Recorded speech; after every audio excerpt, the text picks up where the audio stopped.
On 12th May, Prime Minister Narendra Modi announced a special comprehensive economic package to fight the COVID-19 pandemic in India. He gave a clarion call for Atmanirbhar Bharat Abhiyan, or a self-reliant India movement. He outlined 5 pillars of Atmanirbhar Bharat, which are economy, infrastructure, system, vibrant demography, demand. The Atmanirbhar Bharat Abhiyan aims at making the country self-reliant and to focus on local manufacturing, local market, and also local supply chains.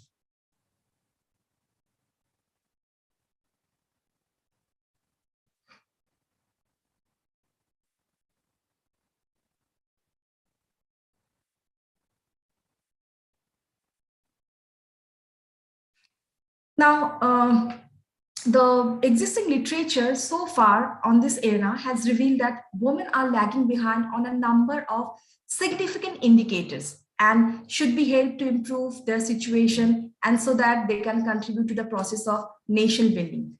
Only then the nation can reach the goals of Atmanirbhar Bharat.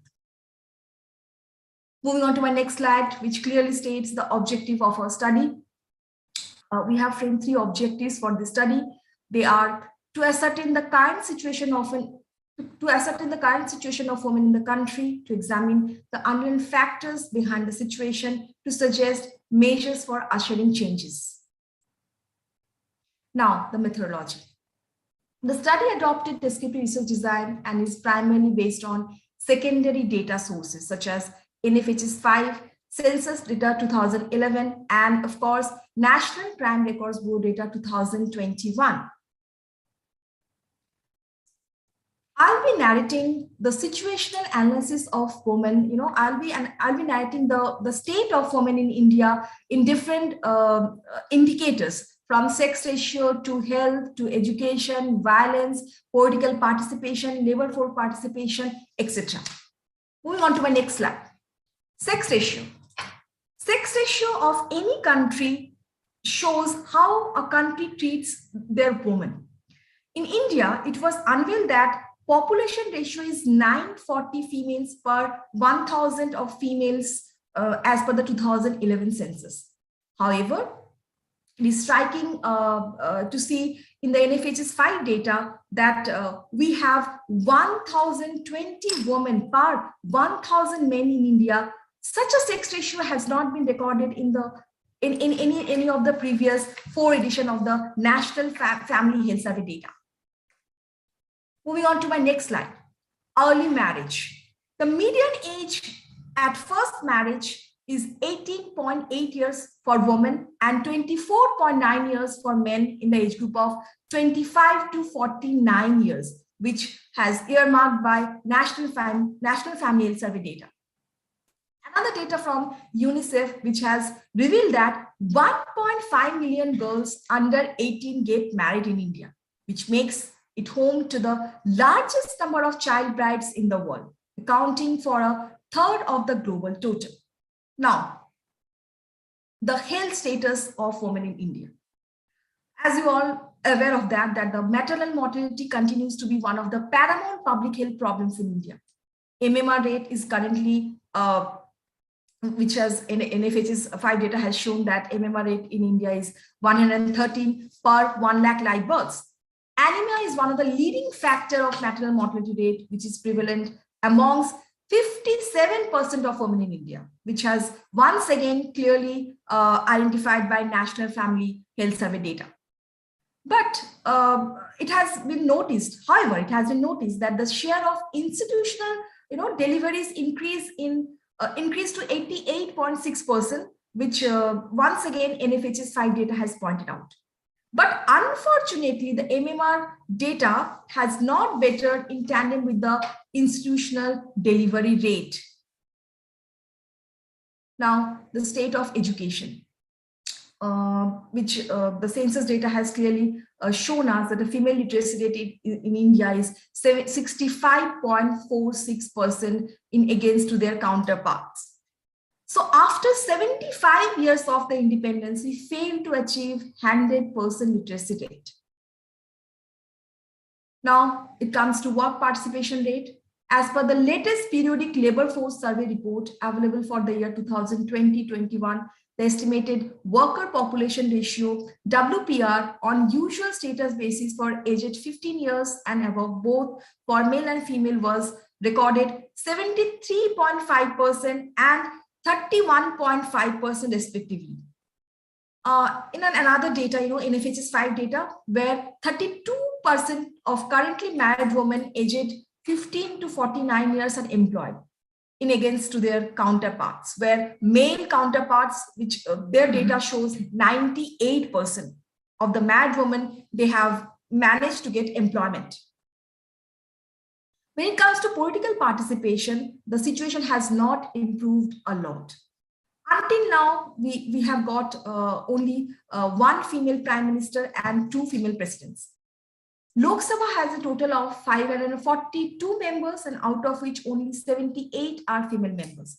While in Rajya Sabha, which has a total of 224 members, and out of which only 24 are female members. When it comes to violence, as per the National Crime Records Board data 2021, 428,278 cases of crime against women reported, out of which 136,192 cases were registered under the cruelty by husband or his relative, which is domestic violence. India has registered 31,677 cases of rape in 2021, and average 86 daily, while nearly 49% cases of crime against women were lodged every single hour. Once again, the NCRB data has reflected this. NFHS 5 data has shown us that 29.3% of married women between the age group of 18 to 49 years have been subjected to domestic violence. Now, the way forward. Now, I would like to invite my co-author, Dr. Sucheta Pal, to present the strategies that we suggest for. Please. Good evening, sir. Good evening, participants. Thank you for the opportunity. Now, the data that we have discussed so far is not positive. It is, any way we see it, it is actually negative. Okay. Now, the sex ratio, demographers are not happy with the sudden increase in sex ratio that we have found. And now it has been low for decades. Okay. So the mystery of the missing numbers, okay, is, we all know as it is, the sex selective abortions and the neglect of young girls during infancy. This has to change. This is a very serious problem throughout the country, which has to change. We need strict implementation of protective legislations, the continuation of schemes like Balika Samriddhi Yojana, and introduction of new programs, keeping in mind the local people and the needs of particular sections of the population. We have to improve sex ratio of the country. Now, we need multidimensional strategies to deal with. I'm sorry. Okay. Yes, early marriage is a problem that we have in our country. It is a violation of human rights, and it violates the right to education, the right to health protection, etc. Okay, it also impacts girls, individuals, their families, and the nation. Okay, they are likely to move out of school, and they would not earn also. Okay, as a result, they will not contribute to nation building. Okay, now they may even become mothers at a very tender age. All this is negative for the country. We have to do things to improve this situation. Early marriage of women may lead to increase in infant mortality rate and also maternal mortality rate. So we need to have multidimensional strategies to deal with the problem of early marriage. Now, early marriage is also a result of poverty. So we have to make sure that parents are not forced to marry off their daughters just because of poverty. So maybe schemes like Mahatma Gandhi National Rural Employment Guarantee should be implemented more effectively. And maybe we can also consider increasing the number of days so that families do not suffer from poverty. We also need awareness programs on the adverse effect of child marriage on women and their children. It should be organized in areas where, in districts or localities where child marriage happens the most, concentration of child marriage is high. Awareness programs can be conducted in schools, Anganwadi centers, local youth clubs where both boys and girls should be participating in these programs. Education, as we saw, the parameters are very negative. Education is indispensable for the empowerment of women. The state has to take special care for girls. Hence, we need special school for child workers. We have to see that all schools in the remotest part of the country are functioning properly. We have to provide scholarship to needy students, provide uniform. Even the midday meal program that we have should be implemented as well as possible. Local governments have to make sure that no children remain out of school. Now, with education and while education is important, skill development is also equally important. Girls should be helped to develop job-oriented skills, which would help them to become financially self-sufficient later. Assistance should be provided to them to move into higher studies. So career counseling sessions, coaching classes for competitive exams, etc. have to be arranged for the needy.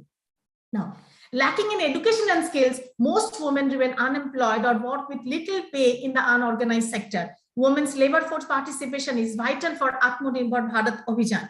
Women face adverse working conditions, wage disparity, sexual harassment in the workplace.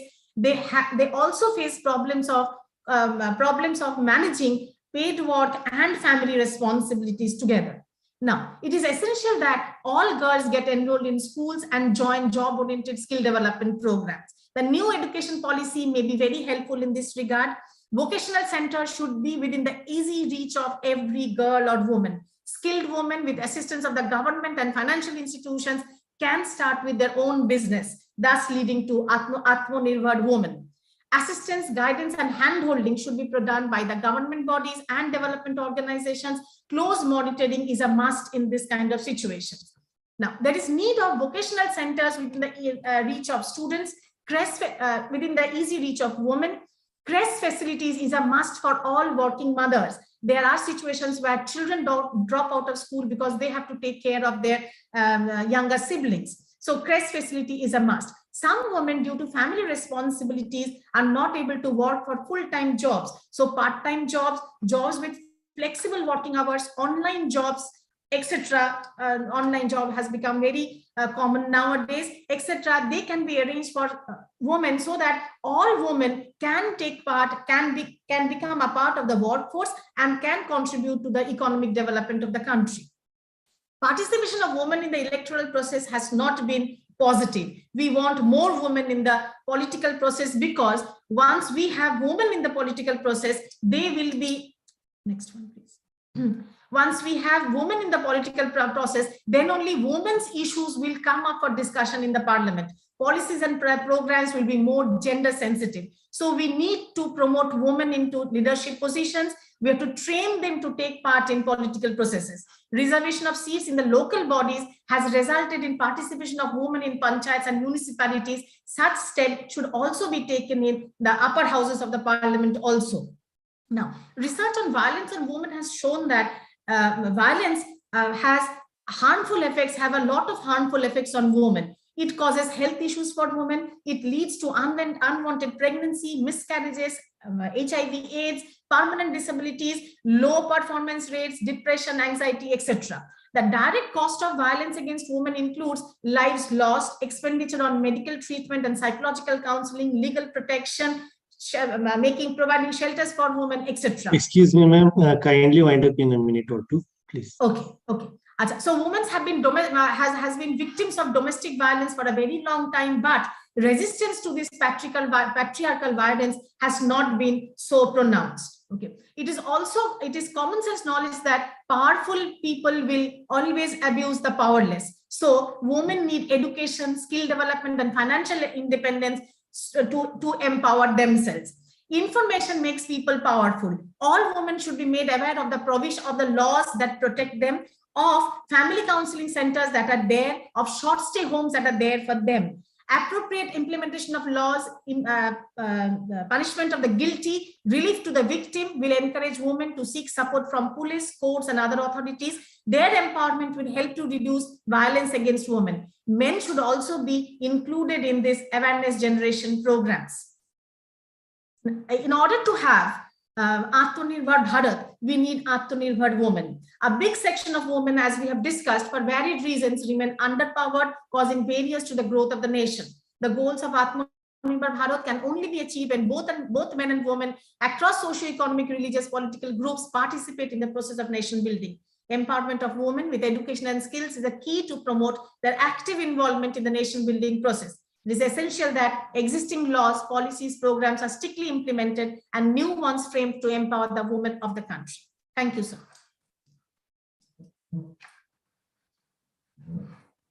Okay, thank you, ma'am, both of you. It was a wonderful presentation. Yeah, and the next speaker is Sakshi G. Katti.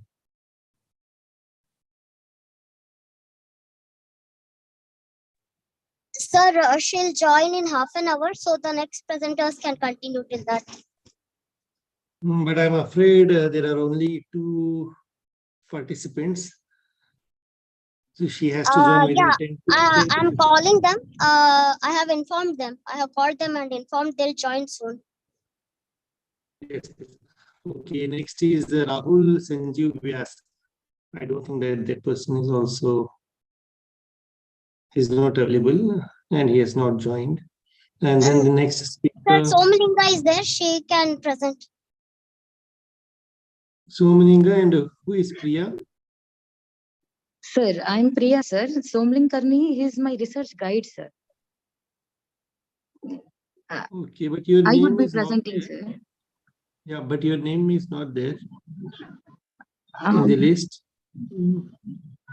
Are you latest entrant, ma'am? My sir has. Ma'am, you are there in the offline presentation. Seminar Bijapur. Sir, good evening, sir. Ilkal, sir, I am Somling from RDP University. Yes, sir. Tell me, sir. Your colleague, sir, from Rani Channam University. Previously, I was there in Bijapur PG Center. Yeah, I know. So, but madam's name is not there. So whether she wants to present it online yes, or sir. offline? Actually, we're supposed to do an offline only, sir. I requested Chidanand, sir. So they agreed and they permitted to do on online, sir. Okay, sir, no issues. You can continue.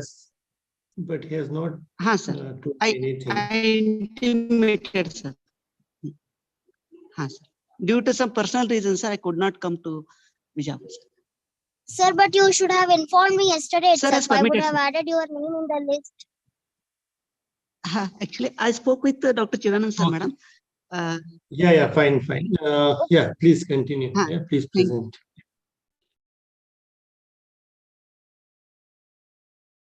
Sir, can I share my research article and go with my oral presentation, sir?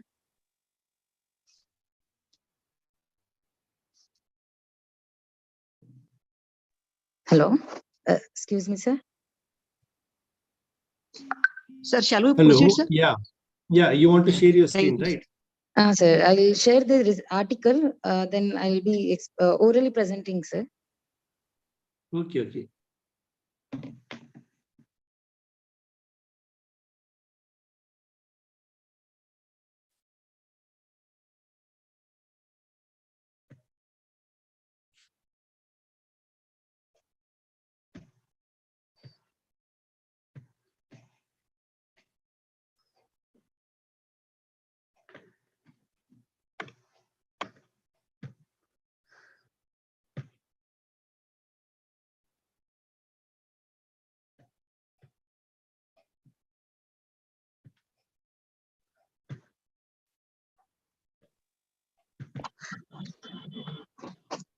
So am I audible, And sir? make it full screen. Is it possible?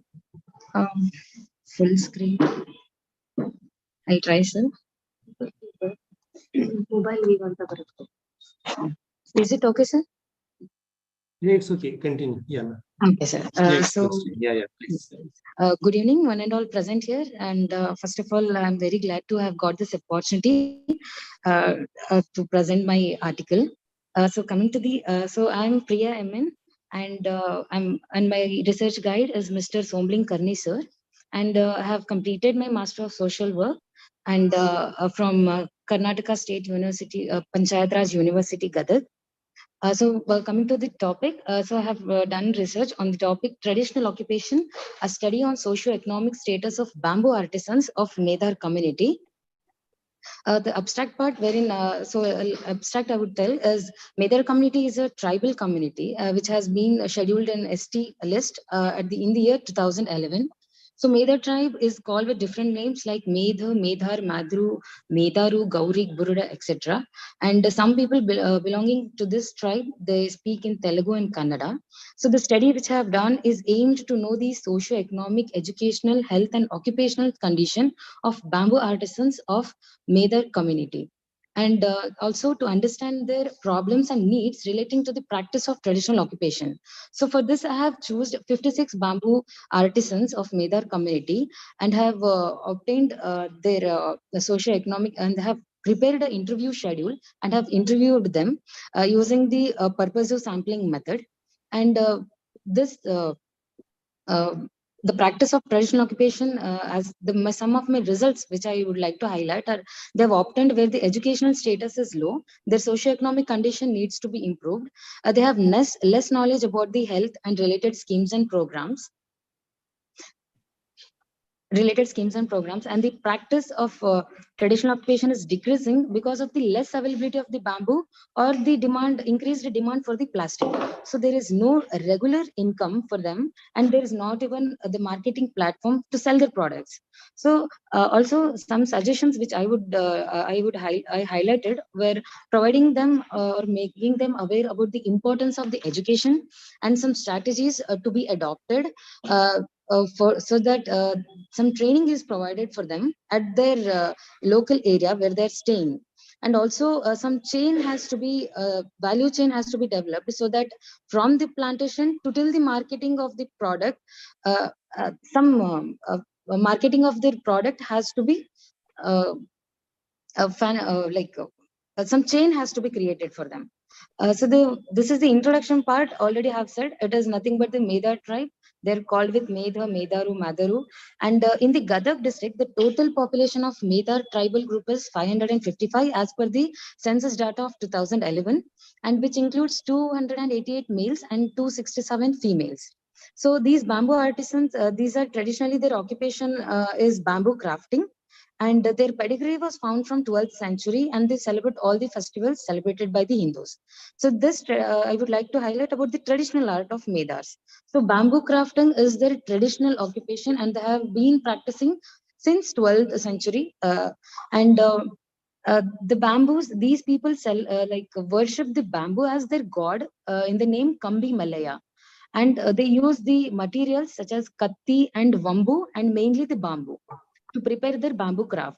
And some products they prepare are baskets of different sizes, mara, which is also called winnowing thing, and bisanki, chibla, padalgi, and all. And also some household products. These are also including the household products, whatever they need. And commonly, these all products are made by or weaved by the females. And men are involved in this occupation, wherein they also use the bamboo materials, but whatever they construct are a ladder, constructing huts and resorts, and some mats, which are also called tatti, and some decorative materials. And they do this on the contract basis. So coming to the social life of Medar community is, despite of the modernity, their culture remain unaffected. And all their culture, art, beliefs, and their way of life, they have their own system. And mainly these community are seen in Gulbarga, Dharwad, Koppal, Bellary, Haveri, Kolar, Dakshin Kannada, Chikmagalur, and Shivamoga districts, but they are known with different names. So they are in sense the weavers, and in their age-old profession, they have believed they are the weavers of bamboo. And their pedigree was found in 12th century in Basava Kalyana. It is learned that they were Medar Kateshwararu in the Anubhav Mandap of Basveshwara, associated with Basvanna in bringing out social reforms. So Medar Ketaya was considered the leader of Medar community and is worshipped as their deity, and his Jayanti is also observed by every year by this community. Then their local administration, so they only choose their head, and they call him by the name Adhyaksha, and he administers all the things. If any internal disputes is there, he sorts it out. And they also have their own community association, and the name Shri Shivasharana Medhar Welfare and Development and Service Association (ST). So every month meeting is conducted and is mandatory for all the people to attend that meeting of Medhar community. So coming to their financial position and educational level, we have seen there is a financial position as their occupation is not seasonal, and the traditional occupation, the demand has decreased. The financial position is very low, and their educational level, many of the Medar community people are illiterate, and they have but now they have started giving importance to their children's education. But one of the major reason for low educational level is low economic status, so which has become hindrance for their higher education. So some of the literatures I have reviewed. So for my research I have reviewed 25 literatures. So few I have like quoted here as Ishwarappa 2011. He studied on a societal study of Medha community in Haveri district. So this study, the purpose of study was to know their socio-financial, cultural status, uh, literacy status, and to draw their attention of the government for supplying sufficient raw material. The Haveri district was chosen by this researcher, and he surveyed 220 families, means 982 people. So the study states that their social life, despite of modernity, is unaffected, and the financial condition is stringent as they solely depend on the bamboo products. So educational status is low, and majority of Medhar tribe are non-literate. Suggestions were given. Parents need to be persuaded to send their children to schools compulsory. And even the bamboo quota needs to be increased, and also purchase hostel and scholarship facilities to be given for their children. And another review I would like to quote is Purushottam and Dhingra in 2011 studied on understanding the Indian tribal life and their issues. So the objective of study was to understand the tribal life and the problems and issues being faced by the tribes in the India. So the data were collected through secondary sources, through various books, research papers, reports, and all. So the results were tribes are among the most deprived and oppressed sections of India. Half of the Adivasi people do not have land. Property deprivation and the reduction of government and government expenditure on basic medical health facilities is reflected on absolutely poor health condition of Adivasi women and children. So the laws have been done and are aimed at protecting the indigenous peoples, but there is numerous shortcomings and their implementation is not satisfactory. So some suggestions were given as tribal friendly developmental policies and programs should be initiated, and inclusion of local culture, folklore, and history in the curriculum can help them building the confidence of tribal children and enhance the relevance of education in their lives, and many more. So coming to the methodology, research methodology, statement of the problem, why there is a need to do this. So problem was that the bamboo artisans belonging to Medhar community are illiterate, and their children are also not highly qualified. So the socioeconomic status of bamboo artisans is also not developing. So the traditional occupational practice is also not enhancing. So understand the present situation and problem. The study has to be undertaken, and there is a need to study the various aspects of this community. So significance of the study is, why is it important? So Medhar community is a tribe which was scheduled under the list of ST. The socioeconomic status, educational status is low compared to the other caste. So in spite of so many schemes and programs and many other plans which are like nation has developed, but also this community has not reached a good developmental rate. So the researcher aims to study the various aspects of Medhar community Excuse me, and ma'am. draw Yeah, these. please wind up, ma'am. Okay, Please. sir. In a few minutes. Uh, So I've used purpose use sampling method and have 56 samples have selected and have interviewed them and have and my objectives, coming to objectives, socio-economic, educational status, their occupational practice problems, and to know the health status, and to draw few measures to improve their occupational status. So I would like to come to the findings.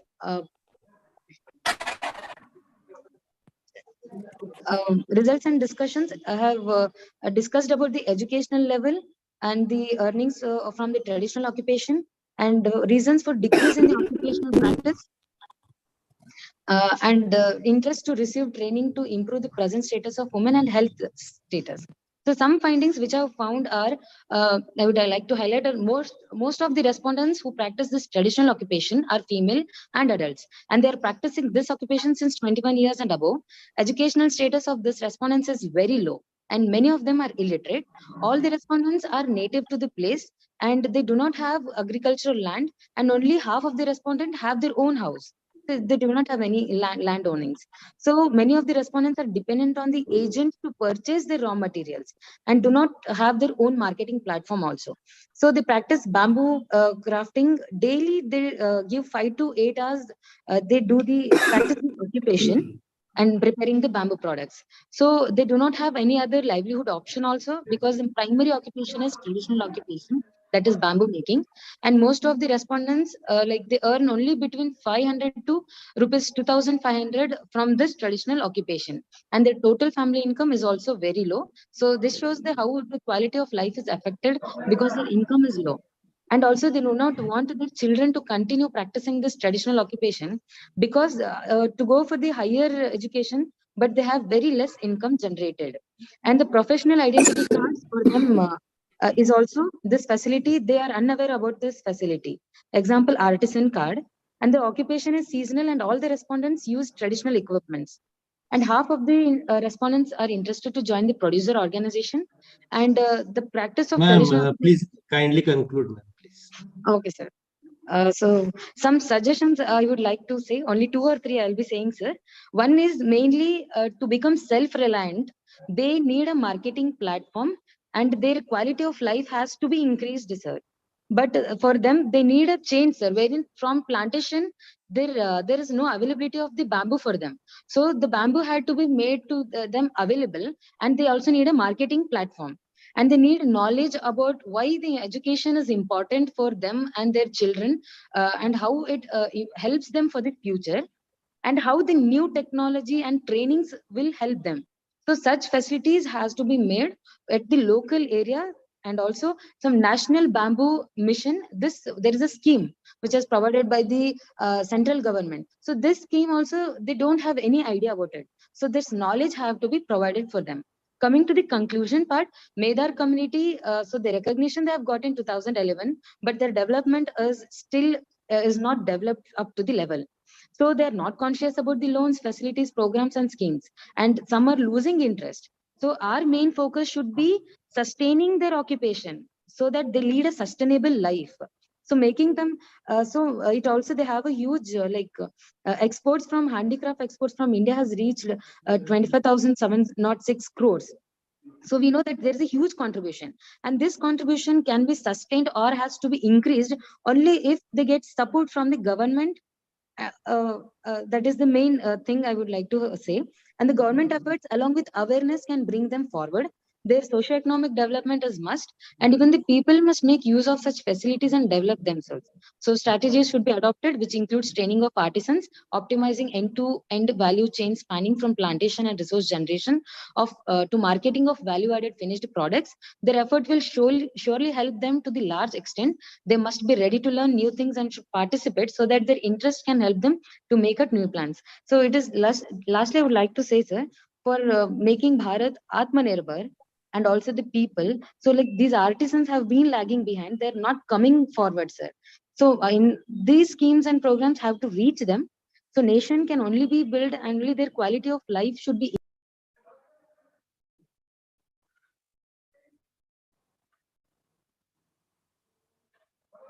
So their occupation will be sustained because we want our artists not to leave their traditional occupation.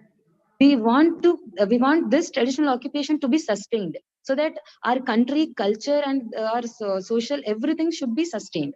That is why uh, we need to look into this topic. So I felt like I think I gave my best, sir. Thank you so much for providing this opportunity.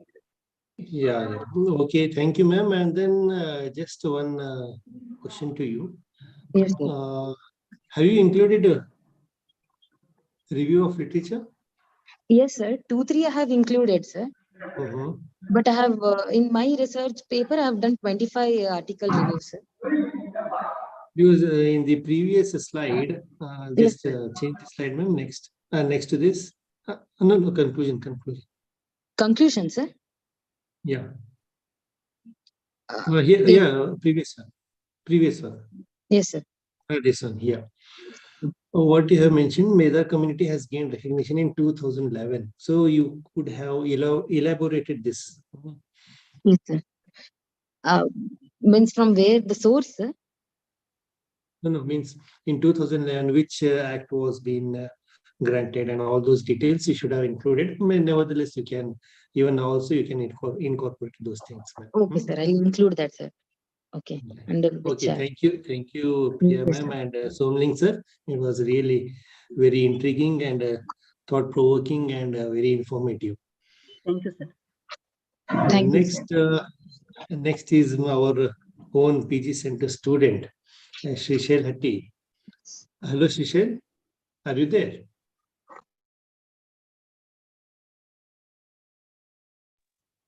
Sir, next is Srinivas, I guess. After that, Srishal Hatti's name is there. No, who is Srinivas? He has His name is joined. not there in the list. It's Hello? there, sir. It's Yes, there, sir. It's The name after is there, sir. Shrishel. Just a minute. Okay. It's after Shrishel. Yeah. Okay, sir. Fifth number is Shrishel. Okay, fine. Yeah, Shrishel, please wind up your paper in 5 minutes. And please, Nithi, take. I wish a very good evening to all who are present over here. So my topic is role of Atmanirbhar Bharat, contribution of Atmanirbhar Bharat to women empowerment. So there are some schemes like एक साल एक महिला के नाम, समर्थ training अभियान, कबाद से जुगाड़. So many schemes on the Atmanirbhar Bharat has released so many schemes for women to grow themselves. With that, they can contribute to the economic development. Some of them are I mentioned in my paper. It's only brief about the Atmanirbhar Bharat. So with this, some of the schemes like widow pension scheme, pink enamed, कबाद से जुगाड़, saving and kitting training center, वीर साथ अभियान, महिला समर्थ्य योजना, मुख्यमंत्री Kanya Sumangala scheme, widow pension scheme. These are for women empowerment and they can be socially as well as economically they can be benefited and they has to be contributed to the economy. Atmanirbhar Bharat Abhiyan has the vision to make India self-reliant in the economic field like manufacturing activities, employment sector and labor workforce. Many schemes have been launched under Atmanirbhar Bharat Abhiyan to improve women's socio-economic, cultural and political status. The economic self-reliance of women is essential for the development of the nation. So with this, I'll conclude my paper, sir.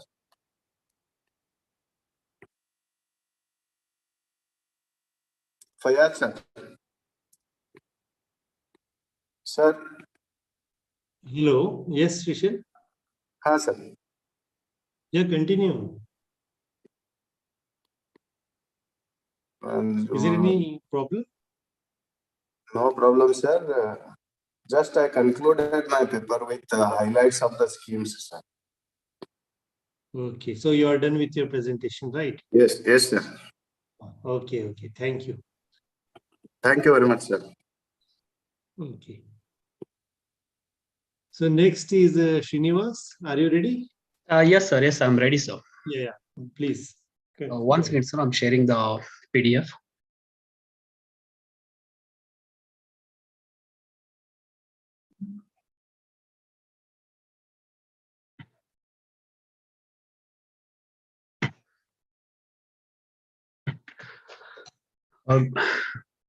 So good evening, sir. Good evening, everyone. Myself, Srinivas, sir. Am I audible, sir? Hello. Hello. Yes, Am I please. audible? Yeah, continue. Yes, sir. Yeah, go ahead. You have shared your screen and it is visible. Okay. Yes, sir. Thank you, sir. Thank you. So myself, Srinivas. So I come from Karnataka University, Dharwad. So my guide name is Dr. Ramanjaneyulu. He's a professor, Kausali Institute of Management Studies. I'm a research scholar working under him. Sir, my research article is all about the appraisal of the Mudra Yojana. That is the government scheme basically which was launched in the year 2015 by the Honorable Prime Minister of India, Pradhan Mantri Narendra Modi ji. So here the appraisal of the Mudra Yojana is that, so since the launch from the 2015, the scheme called Mudra Yojana, though it is not mainly intended for the women, it is benefiting mainly for the women, sir. So here my point is that, so I'm reviewing the Mudra Yojana and how it is promoting the small and micro entrepreneurship, and basically with special reference to the Atmanirbhar, how it is achieved with the help of the women entrepreneurship. So here in my article, what I'm trying to say here is that, so in our India, the population of India is out of the total population of India, almost 50% of the population constitute the women. So here, when we talk about the Atmanirbhar, so in my opinion, we should be considering women as well. But when we think about the employment opportunity or something like their participation in the workforce, so their participation is not up to the point where it is somewhere around only around 30%. But compared to their population, it is almost like 50%. So here, to attain the Atmanirbhar, so here the participation of the women in the employment will be very, very important. So I just wanted to apprise this Mudra Yojana and try to show that this Mudra Yojana is helping the women to be an entrepreneur, and with this we are achieving the Atmanirbhar Bharat. So here I've taken, so here before I go with the objective or the uh, objective or the key findings of suggestions. So here first like to tell that, so what basically the Mudra Yojana is. So Mudra Yojana, which I said before, it was launched in the year 2015 by the Honorable Prime Minister of India. So this Mudra Yojana is for not only for any one section of the society, it is for everyone, but majorly it is focused for the micro and small entrepreneurship. So here the loan is available from the till 10 lakh rupees, the loan is available. Here the loan is basically classified into three types. The Mudra Yojana scheme is basically classified into three types.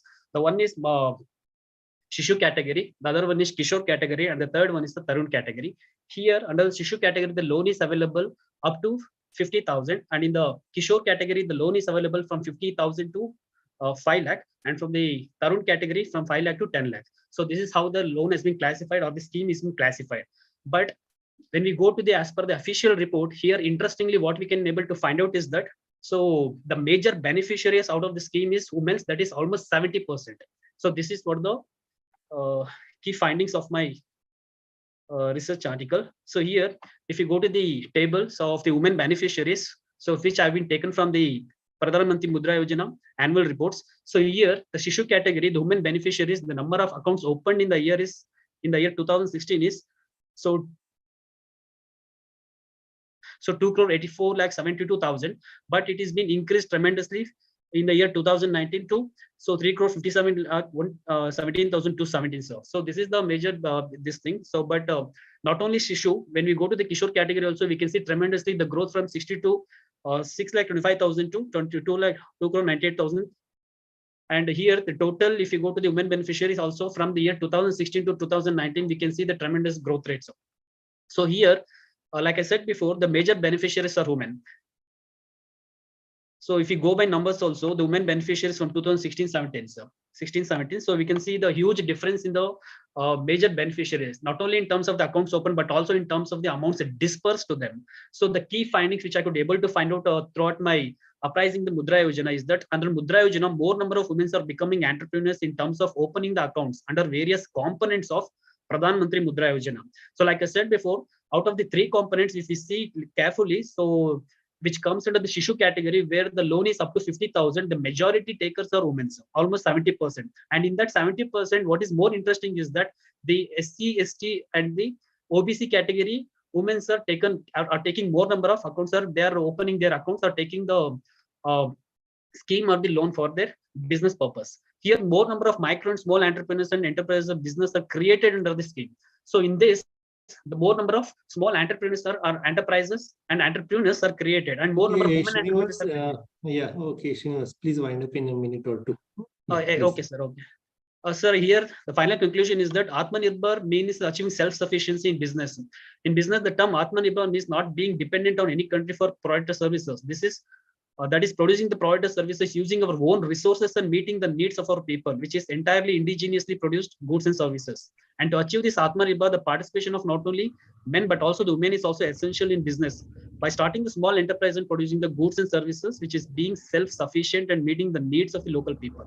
Finally, the scheme called Pradhan Mantri Mudra Yojana is contributing immensely to achieve the Indian dreams of Atmanirbhar, though it is meant for creating more entrepreneurs. Creating employment and funding the unbanked and unorganized sector of the society, it is indirectly helping the India achieve Atmanirbhar, that is being self-sufficient. And for this purpose, I've gone through the almost 10 to 20 articles. And in this research paper, I've used 4 articles, but entirely not in any of the research article, more than 5 papers which I've gone through. So it was centered towards the women focused research article with respect to the Mudra Yojana. So in this article, I tried to bring the women entrepreneurship and how this Atmanirbhar can be, or let us say the Atmanirbhar can be achieved with the help of the women being entrepreneurs. Thank you, Srinivas, for giving a very informative paper, especially on how this Mudra Yojana is helpful to youngsters and be specific to women as in entrepreneurship. And this will definitely taking us and leading us into a new India called the self-reliant India, or realizing our Prime Minister Narendra Modi's dream of making Atmanirbhar Bharat. Yes, sir. Yeah. Thank you, Srinivas. And then the next speaker, I think the 2 more. Yeah. Thank you. Thank you, sir. Thank you for the opportunity. So, thank you, sir. Thank you. Yeah, thank you and wish you all the best. Yeah. Ilkal, sir, shall I proceed, sir? Yeah, just a minute. You please. Yeah. Who is next now? I think 2 people have joined, Rahul sir. And then Tina. Sir, even my presentation is there, sir. Okay. Oh my God, there's so much of confusion. Your name is not there. Okay, fine. But your paper was not a collaboration, Somling sir? Sir, I have said that. Sir has accepted. Okay, fine. Yeah, please go ahead, sir. Okay, thank you. Please share your screen if you want to share your screen. Yes, I will share. And then just a minute, sir. Next, Rahul. Are you there? Rahul Vyas.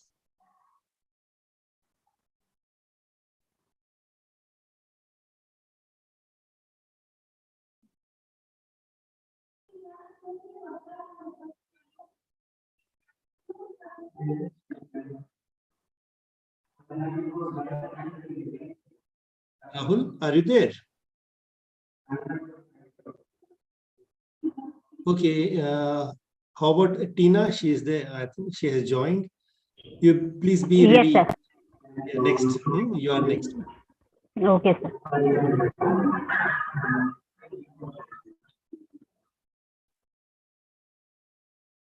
Somling sir, you have shared your screen. Please start your PPT.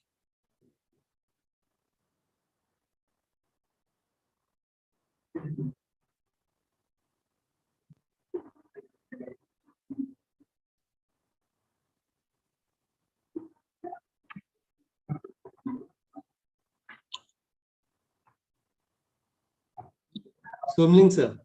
Sir, yes, I'm trying, sir. Just a minute, sir, please. Just open your PPT, that's it.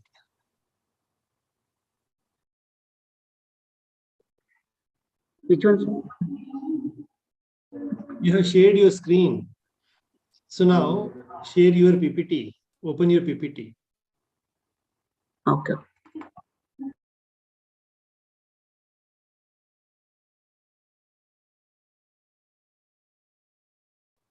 Yes.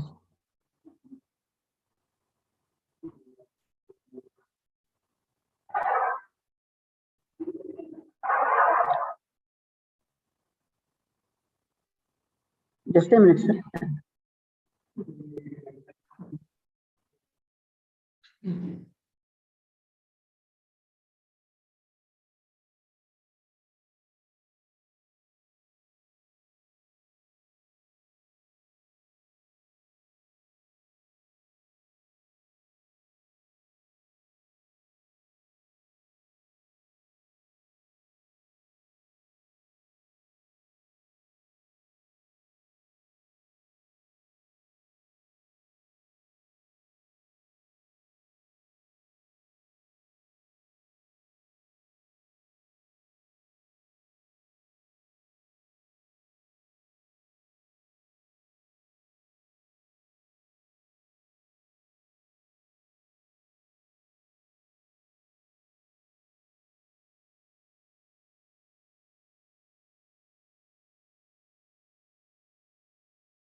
Sir, is it visible, sir? No, sir.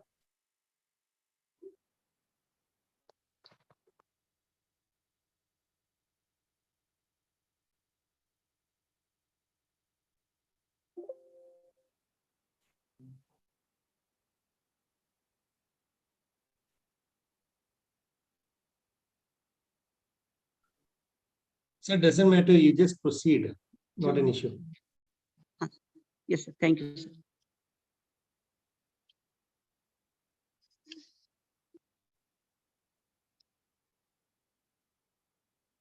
A very good evening to everyone. Sir, am I audible, sir? Yeah, please. Go ahead. Yes, thank you, sir. A very good Sir, evening to everyone. just highlight important points. Today I'm going to present the. Sure, sir. Sure. And in 3-4 minutes, you wind up, please. Yeah, definitely, sir. Definitely. My research paper is on assurance of social justice throughout benefit provision for vulnerable groups in the rural areas of the South India. So the introduction part which I covered is as per census of 2011 in India, out of the 134 crores population, about 2.68 crore persons are disabled, which is 2.21% of the total population. According to Government of India report 2016, in an era where inclusive development is being emphasized as the right path towards sustainable development, focus initiatives for the welfare of differently abled persons. The main background of this study is a report released by the United Nations Population Fund and Helpage India suggested that the number of elderly persons is expected to grow to 173 million by 2026.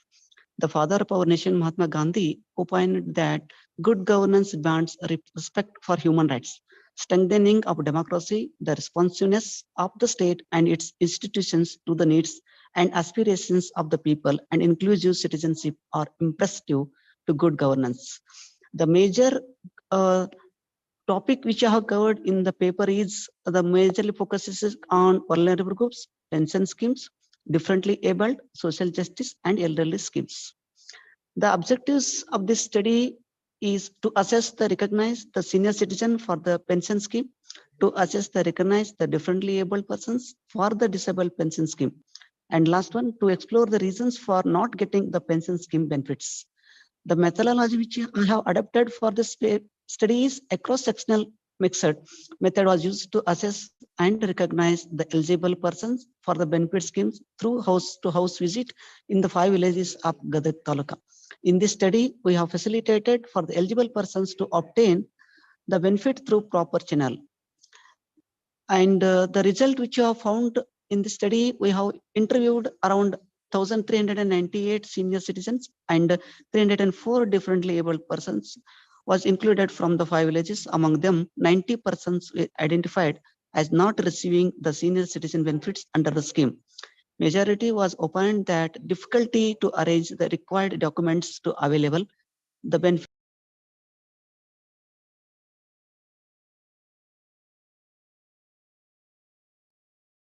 Somling sir, kindly unmute yourself.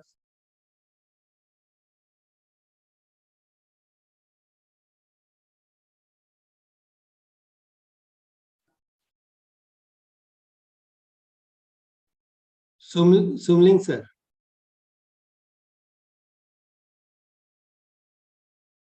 Somling sir. Reasons from the participants were recorded in the audio recorded, and the information was translated into Kannada to English to Kannada language to avoid the data error. Data was analyzed by the content analysis method, was common theme were generated. As the majorly we have got the responses from the elder people that difficulty arrange the required documents. Most of them said, and lack of the family support, illiteracy and lack of awareness, lack of panchayat officer support, corruption and technical issues. These are the major issues which they have faced to obtain the benefits of the state level as well as government schemes, central government.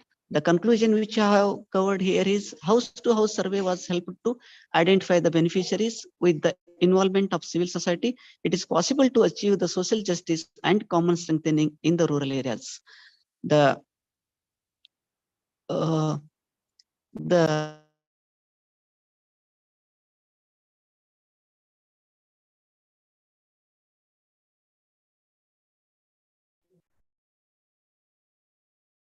Somling sir, kindly unmute yourself.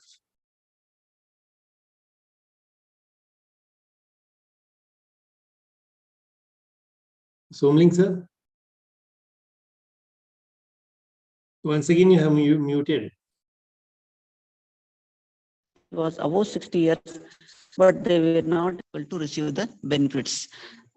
And at the different level, in the present study, majority of the eligible participants were identified in the Kotu village. In all the 5 villages, 37 eligible beneficiaries were identified by the house-to-house survey method. Half of the study participants are not eligible to avail the benefits. So these are the major findings which I have covered in the study, and some of the references which I have mentioned here. Majorly, I have covered local references as well as regional level references. So this is my the brief research study about the assurance of social justice through the benefits provision for vulnerable groups in the rural areas of the South India. Thank you, sir. Thank you for the opportunity. Yeah, thank you, sir. And then next, Tina ma'am, please proceed.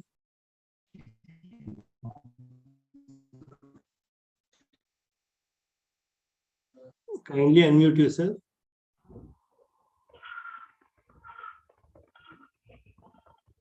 Good evening to one and all present here. Am I audible? Kindly adjust your camera, ma'am. Yes. Oh, yeah. Can I start, sir? I would like to share my Yes, please. screen. Yeah. Yes. Thank you, sir.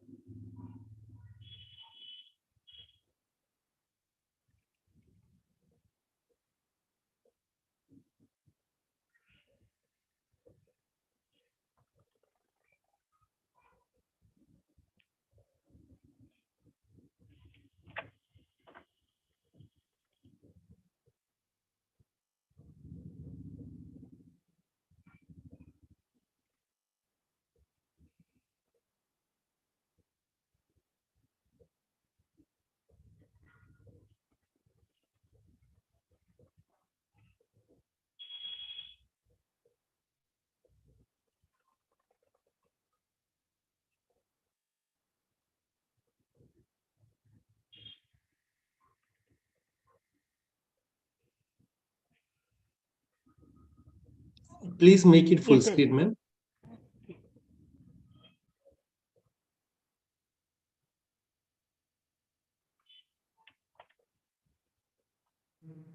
Yeah, perfect, ma'am. Please begin. Yeah. Okay. Sir, can I start my presentation? Yes, please. Within 5 minutes, please wind up. Yes, okay, sir. I will try to finish. Good evening once again.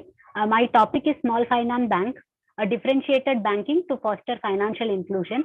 Under the guidance of Dr. Mukund Mundargi, sir, Sangoli Raina First Aid College, Belgavi. First, let us go to the introduction part as to what made me select this topic. Banking and finance sector in India is undergoing revolutionary changes in alignment with financial inclusion initiative. So Pradhan Mantri Jan Dhan Yojana is one of the key initiatives of the government, which was launched on August 28, 2014, and it is considered to be the biggest financial inclusion drive in the world. Several other such initiatives have been launched by the government, which focuses on smart and easy ways of banking. Small Finance Bank is one such innovative solution that has the potential to change the banking landscape in India. What are these small finance banks? Small finance banks are a type of niche banks in India. They can provide basic banking service of acceptance of deposits and lending. The aim behind setting up such banks is to provide financial inclusion to the sections of the society that is not being served by the traditional banks, such as small business units, small and marginal farmers, micro and small industries, and unorganized sector. So small finance bank can perform all the operations of a normal commercial bank, but at a smaller level, targeting the low income segment. So considering this small finance,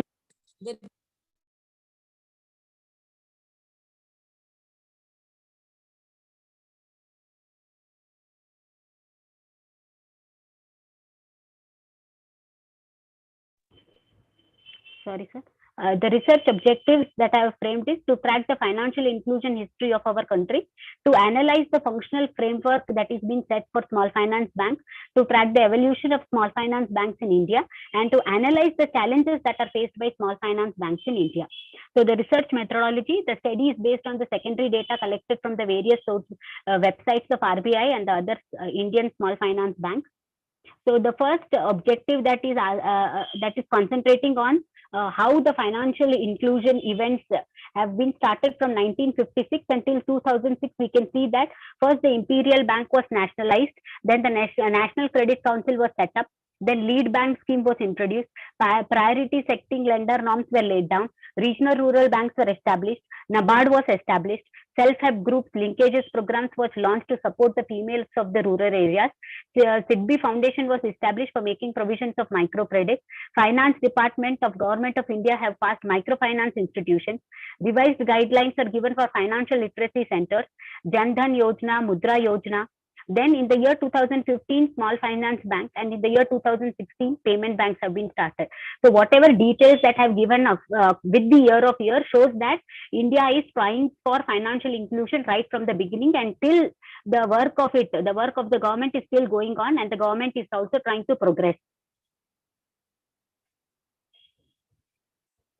So what are these small finance banks? These are niche banks that focus to serve the needs of certain demographic segment of the population. SBFs were recommended by Nachikeet Moore Committee on Financial Inclusion, and the scope of these banks is to primarily undertake the banking activities of the acceptance of deposits and lending to the unserved and the undeserved sections, including the small business units, small and marginal farmers, micro and small industries, and unorganized sector entities. And there will not be any restriction in the area of operations of the small finance bank. Now, there are certain guidelines that were given by the small finance bank to take deposits and to disperse loans, distribute mutual funds, insurance, and other simple third-party financial products, lend 75% of their total adjusted net bank credit to the priority sector. Minimum 50% of the loan should be up to 25 lakhs. It cannot lend to big corporates or groups. Other financial activities of the promoter should not mingle with the bank. It cannot set up subsidiaries to undertake non-banking financial services, and it cannot be a business correspondent of any bank. So these are where the certain guidelines for the operations of the small finance bank. Now there is one table. This table shows the number of bank branches in different categories for the last 3 years. We can see the data for September 2020, 2021, and 21-22, and we can find that as the number of public sector banks are coming down slowly, okay, whereas the private sector banks are coming up. The foreign banks have gone up.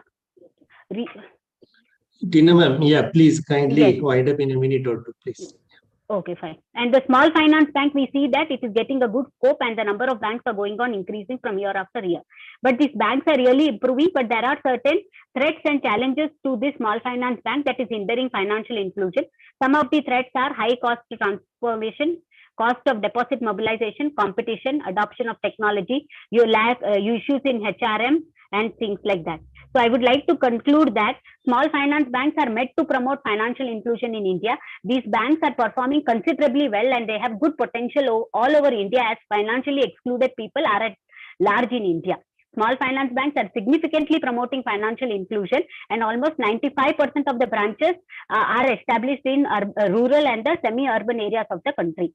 Small finance bank need to adopt innovative technologies and in the retail banking business so that they will they can give good services to their customers. Thank you. I would like to conclude here. Okay, Tina Darbar, thank you for such a beautiful presentation on small finance banks. Yes. And then now I request Rahul Sanjeevas to give his presentation. Yes, sir. Am I audible or visible? Yeah, you are audible as well as visible. And Tina ma'am, please stop sharing your screen. Yeah, okay. No, Tina madam has to stop sharing her screen. Okay. Tina ma'am, are you there? Yes, sir. I have stopped sharing the screen, sir. Oh, yeah, okay. Yeah. Rahul sir, please share your screen if you want to share your screen. Yes, sir. Yeah, please go ahead.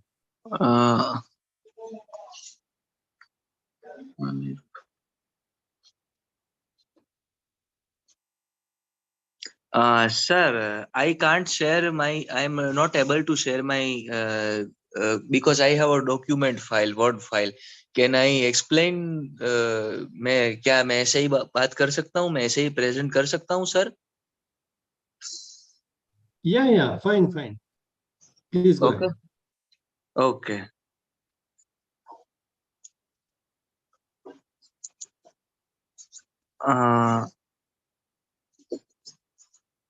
Okay हाँ, तो मेरा नाम राहुल व्यास है, राहुल संजीव व्यास. मेरा विषय है आत्मनिर्भर भारत इन nation building. Please adjust your camera. You are too front of your camera. Sir मैं जरा दूर रखिए. हाँ, आप कैमरा के बहुत नजदीक हो. हाँ, yes. Is this okay? Yeah, fine. Please. Within 4-5 minutes, 4-5 minute में खत्म कर दीजिए, please. हाँ जी. आत्मनिर्भर भारत अभियान जो है कोविड-19 पेंडेमिक के दौरान शुरू हुआ था और इसका जो है funding 20 lakh crore economy stimulus package and number of reform proposals. 20 lakh crore का इसका इकोनॉमिक स्टिमुलस था और इसका जो मेन एम ये था कि भारत अपने ही चीजों से और अपने ही इंडस्ट्रियल प्रोडक्ट बनाए और अपने लोग इसका इस्तेमाल करें, ना कि बाहर से कुछ लाना पड़े. और reserve bank of India which is supporting key sectors and measures by the reserve bank of India, it is 10% GDP. 20 lakh crore means it is 10% of India's GDP. And there are 4 main sector, 4 मुख्य क्षेत्र जो थे उसमें primary sector, secondary sector, tertiary and quaternary section था. Atmanirbhar Bharat primary sector में agriculture आता है, mining and fishing centre, fishing industries. So they are 3 की industries for primary sector. Secondary में सर आता है MSME, micro small and medium enterprises. Enterprises यानी कि गृह उद्योग जिसे बोलते हैं, कोई छोटा गृह उद्योग हो या कोई छोटे लेवल पर कोई ऐसा इनिशिएटिव हो, कोई बिजनेस हो, वो सारी MSME में आती है. Construction industries, manufacturing and these all are in secondary sector. While the tertiary, if we talk about tertiary sector, there is retail, tourism, banking, real estate, media, entertainment, telecommunication, and hospitality and IT. And finally is the quaternary sector. Quaternary sector: agriculture, economy, industry, artificial intelligence, education, science and technology, and medicines. So ये सारे चारों क्षेत्र थे इस आत्मनिर्भर भारत जो हमारा अभियान है उसके अंतर्गत ये चारों सेक्टर में ये हमारा जो मिशन था, वो मिशन तो नहीं, इनिशिएटिव जो था वो डिवाइड हुआ है. So if we talk about Atmanirbhar Bharat in agriculture, so there are several schemes under this initiative. So Pradhan Mantri Matsya Sampada Yojana for a fishing, Animal Husbandry Infrastructure and Development Fund. This is a fund for animal husbandry. There are value of worth of 15,000 crores. Promotion of herbal cultivation. अभी science and technology और medicine में herbal चीजों की इस्तेमाल से हम medicine बना रहे हैं, तो हर्बल चीजों का और हर्बल कल्टीवेशन का प्रमोशन हो उसके रिगार्डिंग भी 5,000 करोड़ इनकम जनरेट हुआ था फार्मर्स के लिए. इस फार्मर हर्बल कल्टीवेशन के लिए जो स्टेप्स लिए गए उससे 5,000 crore.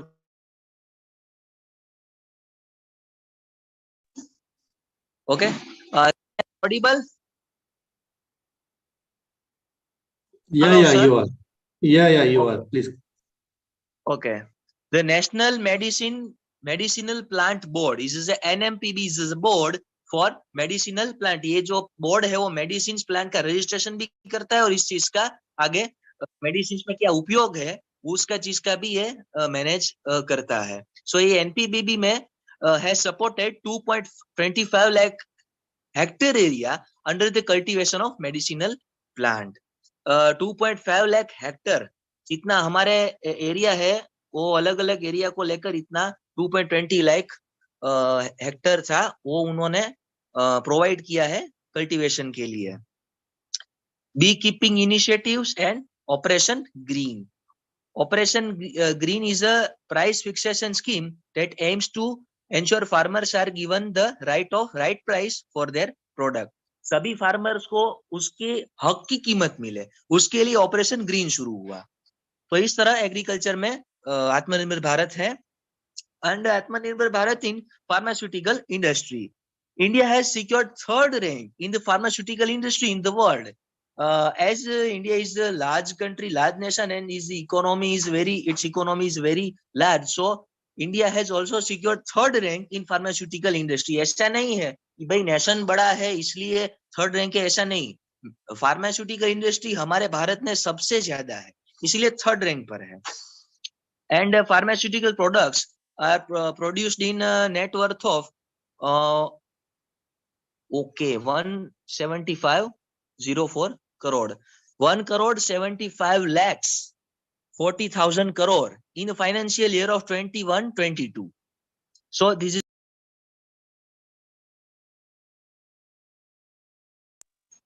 okay. Next is the production linked incentive scheme for promotion of domestic जो ड्रग है उसके रिगार्डिंग ये स्कीम है जिसमें की starting materials, drug intermediates and active pharmaceutical ingredients of India. These three programs are involved with financial outlay of 6,094 crores in the financial year of 2021. And इससे आगे बढ़ते हैं. अगर बिजनेस और एंटरप्राइजेस की बात करें तो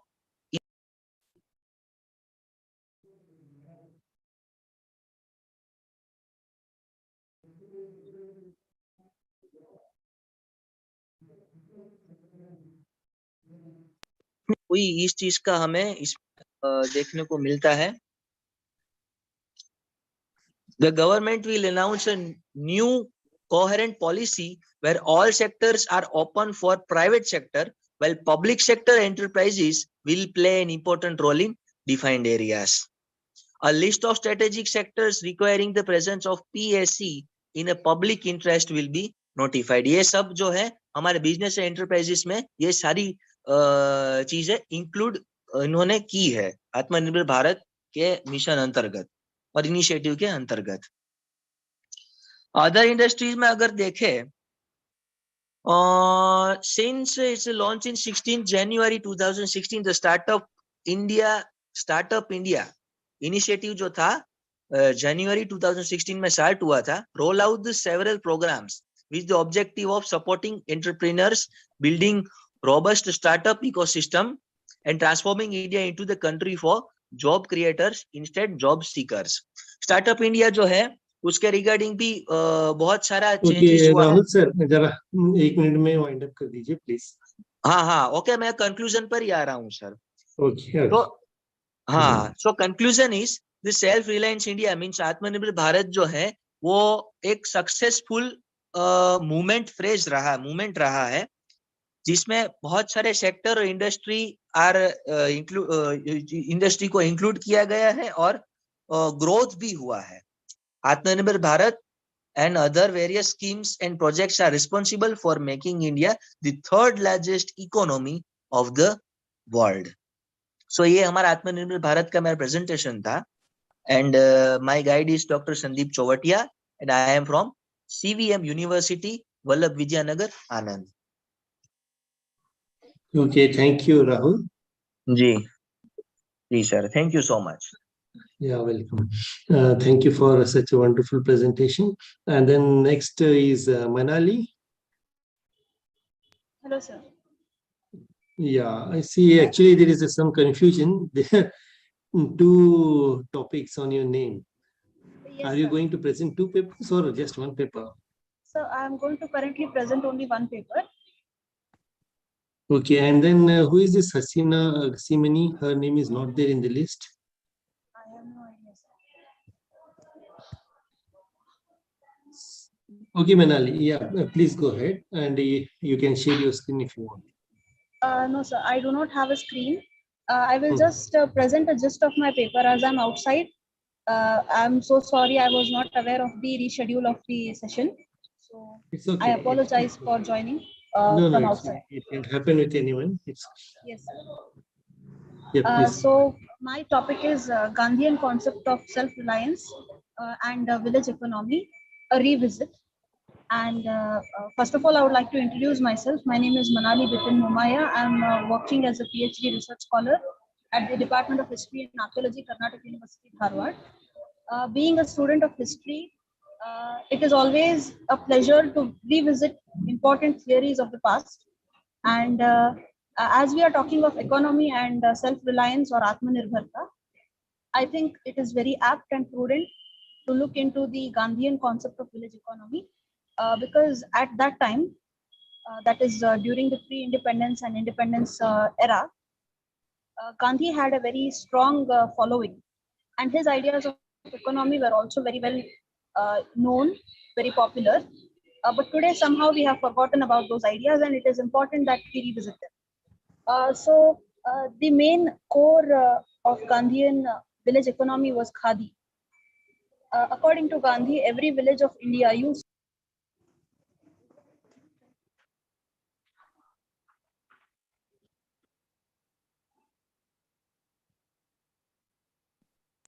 Please unmute yourself.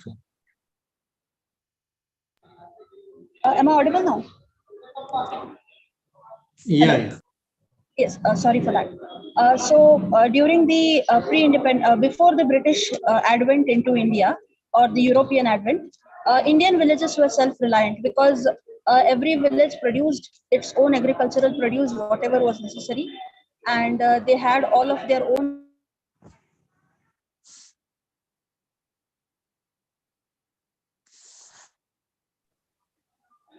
all the necessary things that were required for the economy to flourish and to advance were found in the village itself. But later on, with the advent of the British rule, there was an immense exploitation of the Indian raw materials, and a lot of drain of wealth took place. That is also mentioned in the theory of Dadabhai Navroji in his book, The Drain of Wealth. And of course, India became a poor nation. Earlier, it used to be the golden bird, but later on, it became the one of the poorest countries of Asia. So that was because of the continuous and relentless exploitation of Indian raw material by the Europeans. And this reason, Gandhi said that we need to get back our self-reliance for the sake of Indian economy to flourish once again after independence.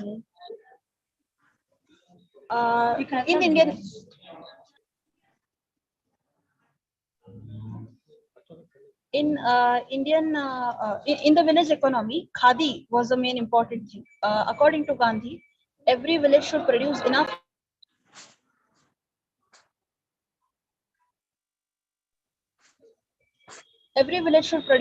cotton.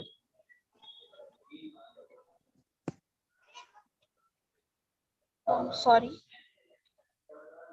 So whatever surplus cotton is there, it has to be sent to the khadi boards, which are set up at every taluk and district levels.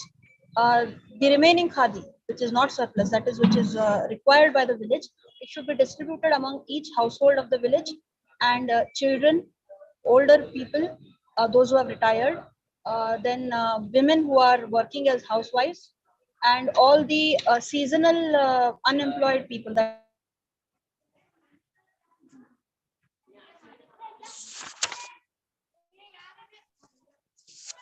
all of them can make threads of khadi, and they can produce khadi, which is later on given to the weavers, and those should be woven and sold to the khadi board again at a fixed price.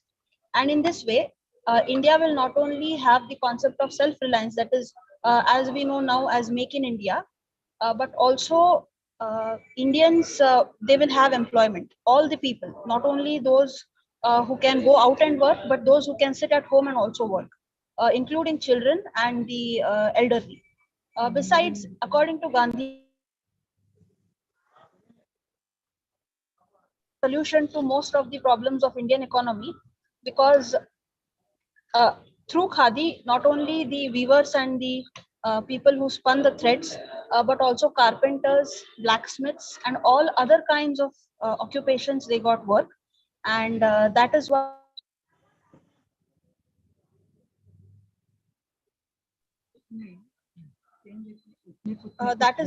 it was important that village economy should prosper. And as we all know, India is a country of villages. Around 70% of our population lives in villages. So it is very important for us that alongside the city and the urban economy, the village economy prospers and flourishes. Because without the support of the village GDP or the village produce, it is impossible for Indian economy to prosper. And that is the reason I think we all need to revisit Gandhian ideas, not just about khadi. There are a lot of other really wonderful ideas in his concept of economy, but due to lack of time, and as I do not have my full paper here at hand, I would like to end my presentation here. The remaining details of Gandhian ideas on village economy will be in my full length paper. Thank you very much. Yeah, thank you, Manali, for presenting your paper, though you were a bit busy, but then also you have made justice to your paper. I once again apologize for joining from outside and not being able to present my full paper. I'm so sorry for that. It's okay, not an issue. Okay, thank you so much. Yeah. Thank you for so, is there any other speaker?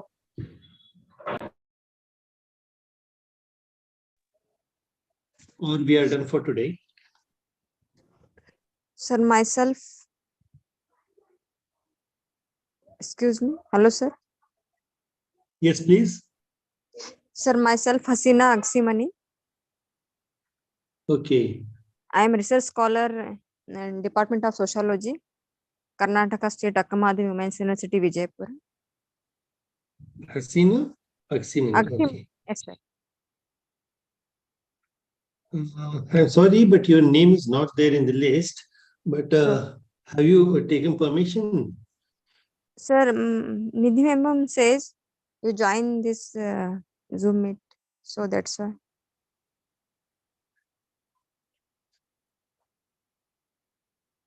Okay. So have you registered? Yes, sir. I have registered today. Okay. Yeah. Please go ahead, ma'am. So my topic is the role of Atmanirbhar Bharat Abhiyana in women empowerment.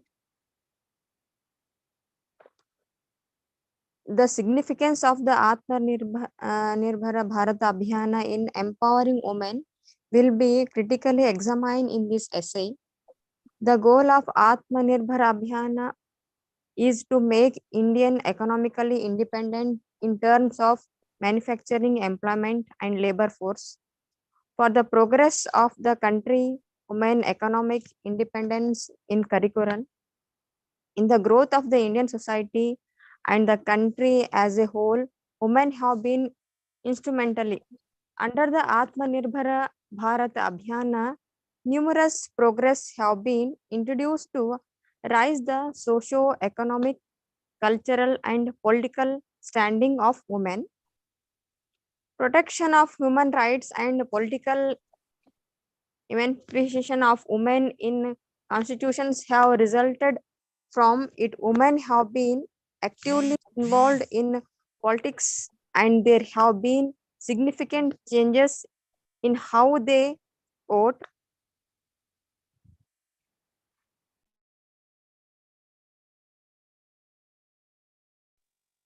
In terms of political culture, political socialization, and political modernization, women have dominated.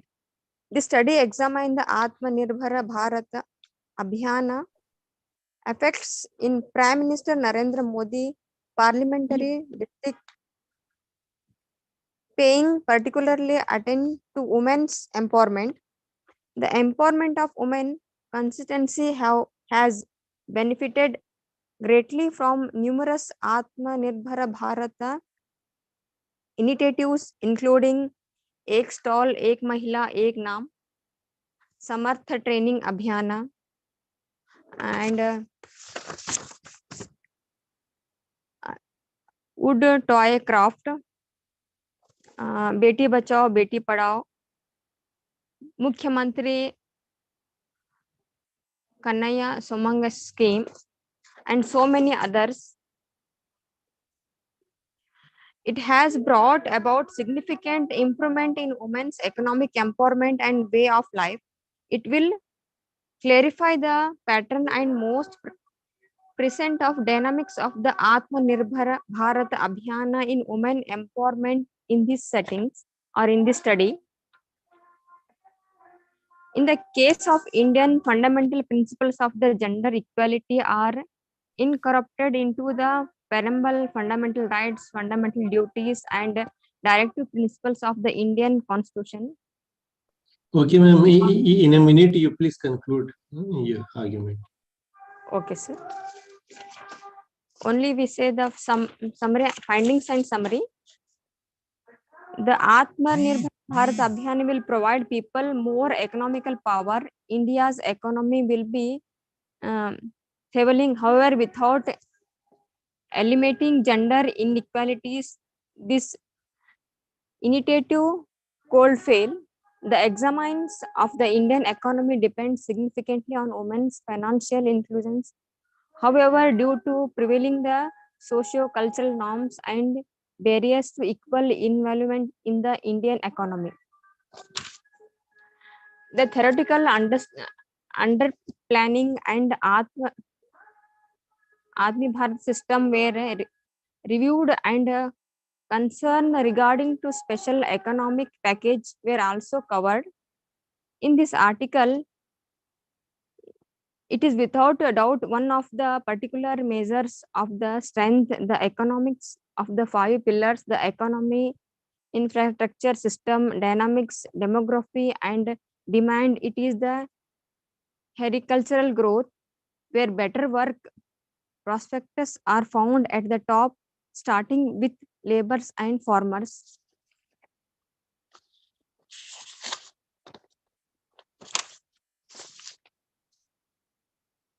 Okay, sir, we conclude the paper. Okay, thank you, ma'am. Then who else is next?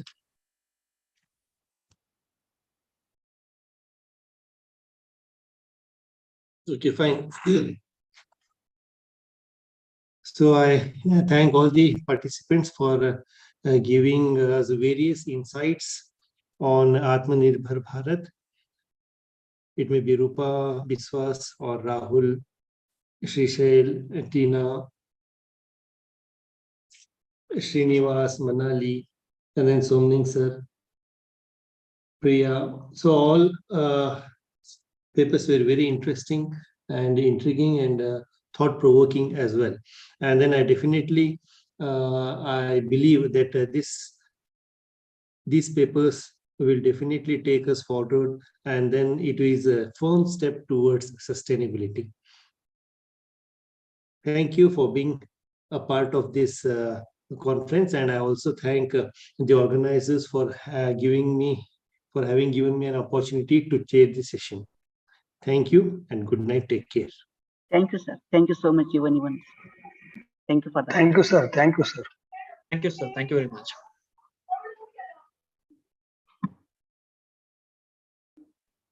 Thank you, sir. Thank you very much.